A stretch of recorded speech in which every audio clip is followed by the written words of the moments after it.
What's up guys, it's Mike here from Mike's Cards and Stickers, and today we're going to be opening up another 3 multi-packs from the Premier League 2022 sticker collection from Panini. So each multi-pack has 6 packets, totaling 30 stickers per multi-pack, and each one is £3.99. Now this is the cheapest way to get as most stickers for as little money. The mega packs and things like that do not work out financially as a good value as these regular multi-packs, because obviously with mega packs and tins and stuff you have to actually cover the cost of the tin itself. So let's move 2 of these to one side. We already know what's on the back. I'm guessing that you guys have already seen videos of these packs before, and let's begin first off by taking the first one off like that. And they are very nice pack design, that's for sure. Each one has a slightly different couple of players on. You do notice a pattern, but it's still nice packets, and these are the standard, obviously, sticker packets as well that are like laminated together inside just thin packing paper almost. But they are, you can see just there, look, it does say Panini, so they are proper.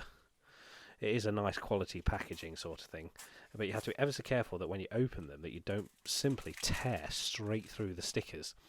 These stickers are actually pretty decent quality, so the chances of you slicing straight through are pretty slim, but with some of the more cheaper quality stickers or ones that have been in a box for ages, it's very, very easy to just, as you take your sticker pack off like that, to just tear and just go straight through all the stickers. You have to almost tear like that till you find the corner and then pull back like that. And well, that's at least has been my method of doing it, without running the risk really of ripping the contents, because obviously if you're buying packs individually, each one of these packs of stickers is about 85p, so that essentially you might as well just dropped 80p straight down a storm drain.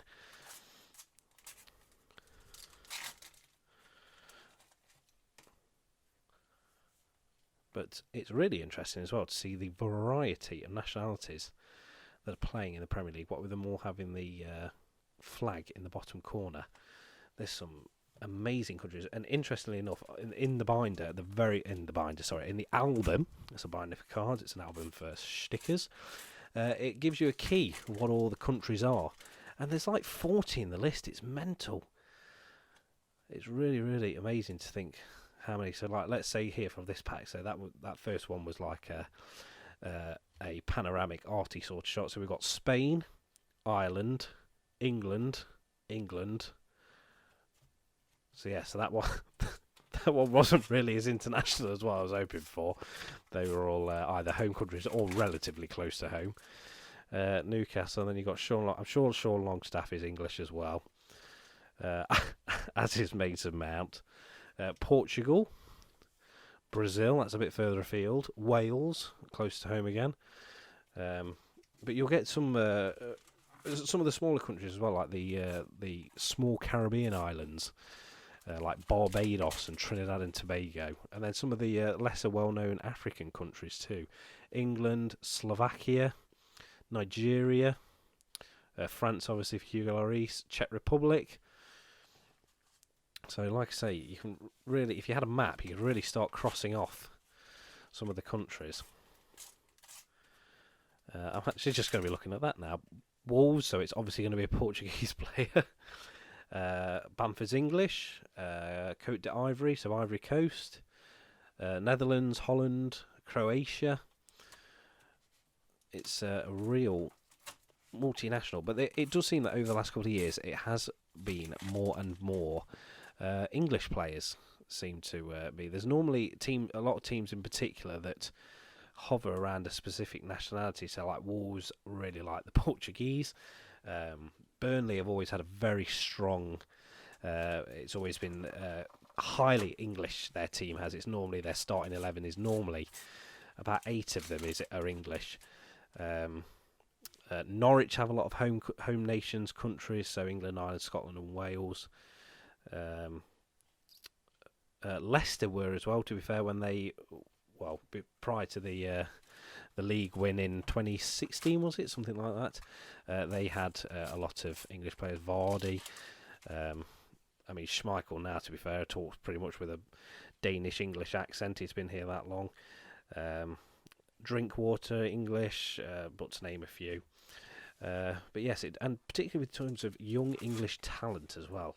There's been a lot of really good and promising young English players going forward as well. Belgium's another nationality actually that's never really probably reached its full potential, does it?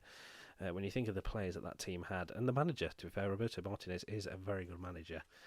He beat Man City in the FA Cup final with Wigan. So he does know what he's doing. He's an experienced Premier League manager as well. You would have thought that Belgium would have at least got to a major final or won a major final.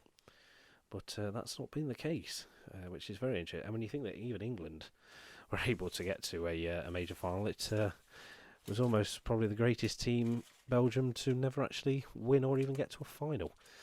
But my God, that summer of football for the Euros was good, wasn't it? On home turf, I was devastated that we didn't actually manage to win the final. But yes, I wasn't particularly pleased with the scenes of what the fans were doing inside of Wembley. That was a little bit disappointing in front of the eyes of the world, but hey ho.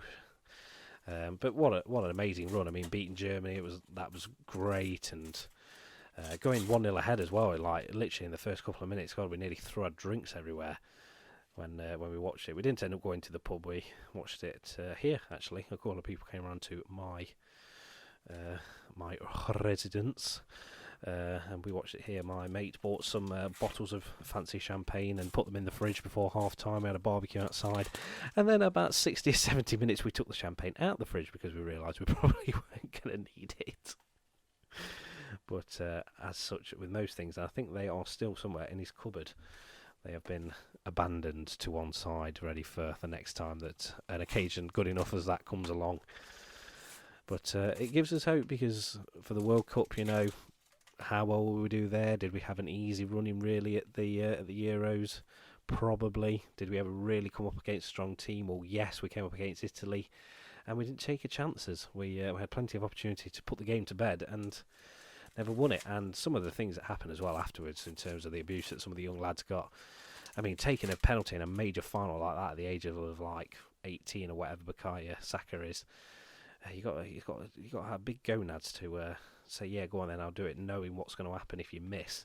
I mean, look at Southgate. Southgate's still riding on the curtails of that miss all those years ago. He can never shift that on. But that's the way it goes. There has to be a winner and there has to be a loser. But all good and fun nonetheless. And this is the final packet. Once again, what a hairstyle that is. Criminal. I've ranted all the way through the video as per usual. So there you go, and whack the camera, 3 multi-packs gives you 90 stickers. So there's your 90 stickers just there. A nice wad just there, which is going to take ages to actually sort out. So that's the end of that video, guys. If you enjoyed it, please give it a thumbs up to that note and drop a comment down below. It really helps me out. And if you're not subscribed, why not? It helps me out massively and it takes you 2 seconds to do. And if you want to keep up to date with all the new videos of pack openings that we do, not just stickers and not just football, we do all sorts of stuff, subscribe because we do new videos almost every single day. And as always, thank you ever so much for watching. I hope to see you next time.